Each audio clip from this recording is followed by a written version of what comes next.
আসসালামু আলাইকুম প্রিয় দর্শক ও শ্রোতা, দেখেন আজকে আমাদের ফ্রেশের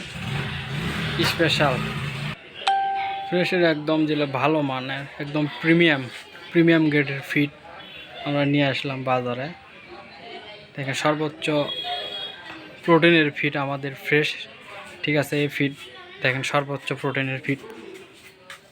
এগুলো হচ্ছে মিশ্র কাপ গ্রোয়ার 4 মিলি, এগুলো হচ্ছে বড় দানা, বড় বড় পাঙ্গাসের জন্য। দেখেন এখানে আবার পাঙ্গাস, এই যে হচ্ছে পিজি, ঠিক আছে, সুপার প্রিমিয়াম ফিডগুলো। এই সাইডে আছে ছোট ছোট দানা সুরভি, এই সাইডে আছে ফ্রেশ ভুসি, আর এই সাইডে আছে হচ্ছে ক্যাটল, গরু ক্যাটল ফিড, মোটা তাজা করানোর জন্য ফিড। এবং সর্বোচ্চ ভালো মানের ফিড হচ্ছে ফ্রেশ।